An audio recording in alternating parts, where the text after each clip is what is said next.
Kang Andri ya. Allah di dalam Al-Quran sengaja ngasih satu surat namanya surat cerai. Kita nggak pernah menemukan di dalam Al-Quran ada namanya suratun nikah, nggak ada. Yang ada suratut tolak, surat at-tolak. Kenapa? Karena menikah itu kan bahagia ya. Jadi tanpa diberikan panduan pun insya Allah kita bisa jalanin gitu. Tapi perceraian itu sebuah ujian yang berat, sehingga butuh panduan untuk menjalaninya agar kita sampai kepada survive. Maka muncullah surat tentang tolak di dalam Al-Quran. Suratut tolak, surat at-tolak. Dan ada satu nasihat yang terkenal dan unik sekali di dalam surat at-tolak. Jadi dalam surat perceraian Allah kasih sebuah nasihat yang nasihat ini sering banget kita dengar, yaitu kalimat wa may yattaqillaha yaj'al lahu makhraja wa yarzuqhu min haitsu la yahtasib wa may yatawakkal 'alallah fahuwa hasbuh. Siapa yang bertakwa kepada Allah, Allah kasih jalan keluar dan dikasih dia rezeki yang tidak terduga-duga. Dan siapa yang berserah diri kepada Allah, Allah cukup bagi dia. Mas Andre, ayat itu buat Mas Andre. Coba nanti di rumah Mas Andre ulang-ulang ayat kedua dan ketiga surat At-Tolak itu. Kalau perlu baca satu halaman karena di bawahnya masih ada lagi janji Allah.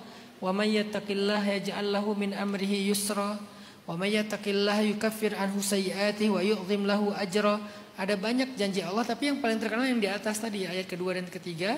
Siapa yang bertakwa kepada Allah, Allah kasih jalan keluar. Siapa yang bertakwa kepada Allah, Allah kasih rezeki yang tidak terduga-duga. Siapa yang bertawakal, bertawakal itu adalah tawakal itu obatnya trauma, obatnya anxiety kalau dalam Islam. Salah satu cara untuk menetralisir dan menahan rasa takut kita tentang trauma kita di masa lalu, khawatir kita dengan masa depan, adalah belajar serahin aja sama Allah. Karena kalau kita yang mengatur, rasanya kita nggak kompeten. Kalau kita yang menjalani, kayaknya kita juga kebingungan arahnya mau kemana ini. Udahlah, serahin aja sama Allah, mau dibawa kemana. Serahin aja hidup kita sama Allah, mau dibawa dengan ke arah yang seperti apa. Mau dibawa dinaikin ke atas, mau diturunkan ke bawah, ya udah diem aja, serahin aja sama Allah. Tugas kita cuma bertakwa. Apa arti bertakwa dalam konteks ayat ini? Jalanin hidup sebaik yang kita mampu, secara ikhtiar dan secara ibadah. Jalanin ikhtiar sebaik yang kita mampu, beribadah yang kita mampu, sisanya serahin sama Allah. Aku nggak tahu mau dibawa kemana, ketemu siapa. Karena dua pernikahan yang sudah dilalui Mas Andre itu bukan jodoh tapi ujian. Sama seperti Sayyidah Khadijah, 2 kali menikah, 2 kali ujian. Dan kalau kita menikah kemudian bercerai, berarti dia bukan jodoh kita, dia ujian dalam hidup kita. Karena jodoh itu yang dibawa ke surga. Bagaimana yang meninggal belum sempat menikah, nanti nikahnya di surga. Karena kata Nabi dalam hadis, laisa fil jannati azab, di surga tidak ada jomblo. Dan itu hadis. Nanti ada pernikahan di surga. Siapa WO-nya? Wedding organizer-nya malaikat. Para malaikat. Siapa penghulunya? Allah langsung yang menikahkannya. Jadi intinya Mas Andre belum ketemu dengan jodohnya. Jadi bukan salah jodoh, bukan gagal dalam perjodohan, bukan, tapi belum ketemu dengan jodohnya. Terus yang udah dilewati apa? Ujian-ujian untuk memantaskan Mas Andre ketemu dengan seseorang yang menurut saya kayaknya istimewa banget nih cewek nih. Ini cewek bakal istimewa banget. Gak tahu kita apakah mungkin ada di sini atau mungkin bukan di ruang ini, ada di sesi 1 tadi, ada di sesi 2, ada di sesi 3. Kok maksa Ustadz? Ya nggak harus juga sih. Nggak ada di sini, mungkin tetangga, mungkin saudara, mungkin orang jauh, mungkin Allahu a'lam. Tapi itu yang tahu cuma Allah. Mas Andre kita nggak ada yang tahu. Kita jalanin aja. Makanya kata Allah, siapa yang bertawakal kepada Allah, Allah cukupkan dia. Allah cukup bagi dia. Coba Mas Andre nanti belajar untuk menyehatkan mental Mas Andre dengan mengulang-ulang surat At-Tolak ayat 2 dan 3 itu. Diulang-ulang pas malam hari. Direnungkan maknanya. Allah berjanji ngasih jalan keluar. Allah berjanji ngasih rezeki yang tidak terduga. Allah berjanji akan mencukupkan kebutuhan saya. Ya udah, tugas kita sekarang bukan menentukan hasilnya, tapi ngejalanin prosesnya.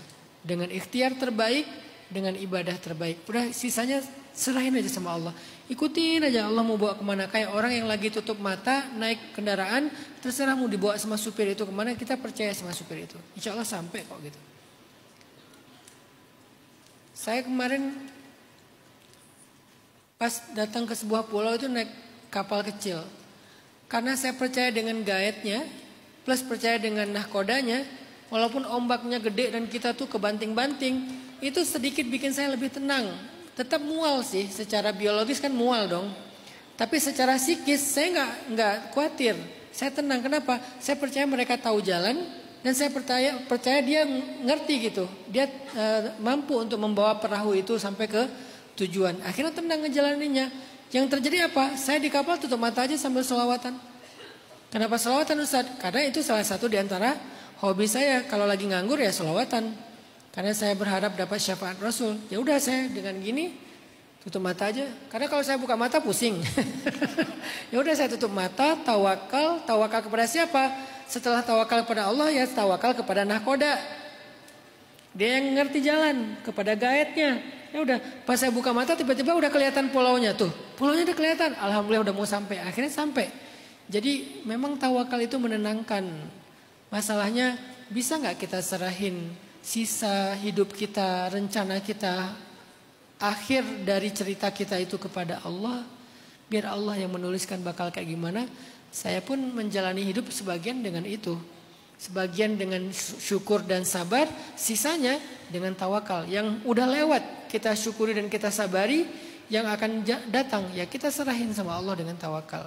Itu yang diajarkan di surat cerai Al-Quran. Mas Andre, saya cuma bisa nitip surat itu untuk Mas Andre baca di rumah, ulang-ulang. Semoga Allah beri Mas Andre hikmah. Sehingga setelah Mas Andre baca itu, Kang Andre baca itu, insya Allah Kang Andre akan lebih kuat, akan lebih tenang. Dan setelahnya Allah akan berikan kebaikan-kebaikan yang Allah sediakan untuk Mas Andre. Allahu a'lam.